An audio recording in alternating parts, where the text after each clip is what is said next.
Alright people, this is a sequel I'm kind of filming here on my Porsche 911 with a V8. I had some additional requests, so I thought I would start out for any potential buyers that this is where it mostly spends its life, in a garage with the car cover on, with a little trickle charger, a little float charger, life support. So as you can see, I'm very particular about all my toys here. I even have my trailer all cleaned up and in a garage. So does this thing ever see rain? Not a chance. So I'm going to shut down the camera, take off the cover, and we'll go from there. Alright, I got the car cover off. I'm going to take you around here to the back of the car.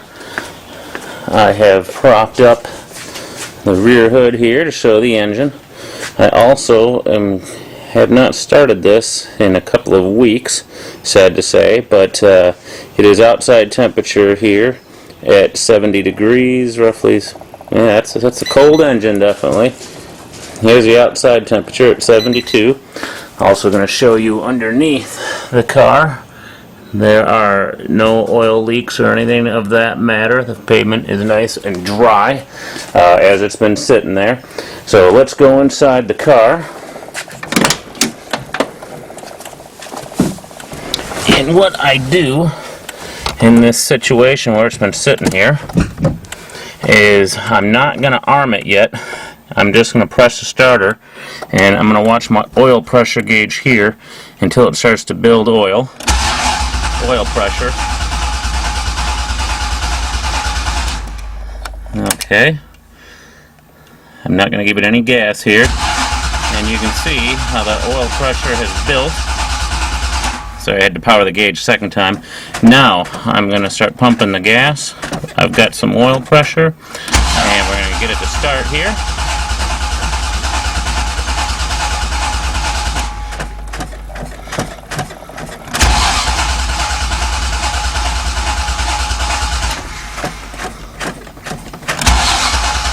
It's going to be stubborn.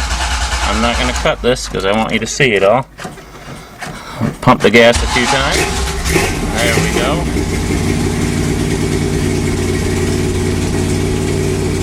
Got the beast fired up.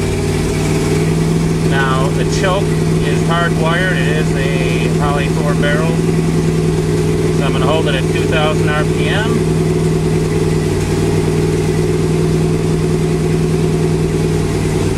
For about 30 seconds here. I guess I need to get some gas. That is the old oil quantity that is no longer used. The temp gauge here, the sender has been modified so it reads accurate, so that is a functioning gauge, as well as that oil pressure. Of course, you've got an aftermarket tachometer there.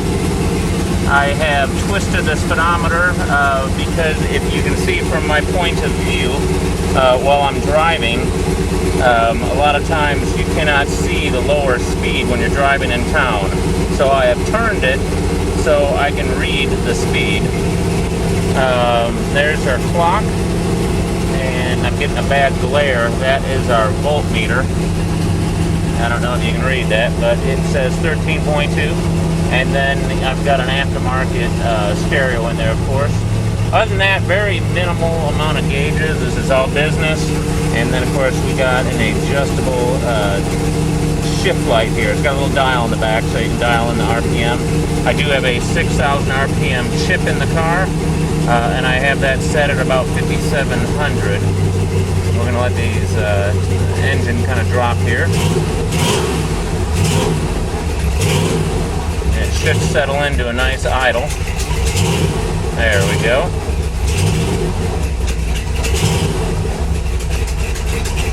Alright, let's take you around to the back of the car here so you can hear it.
It is a water-cooled LT1 Corvette motor, MSP racing ignition and a coil.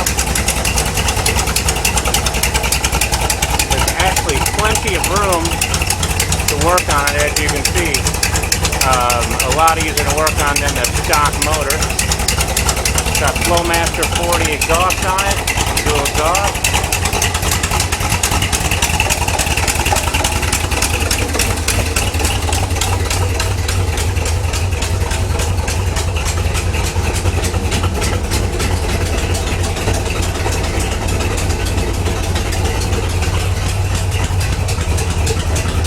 Still have the float charger on it, so the hood is just propped up just a little bit here. That'll give you an idea of what it looks like. Of course, you saw it in the first video.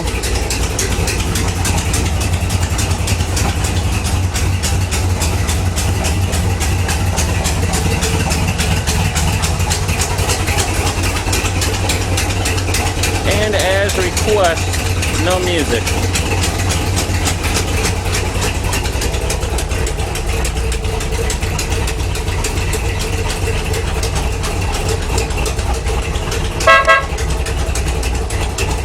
So I'm going to shut it down and hope you enjoyed it.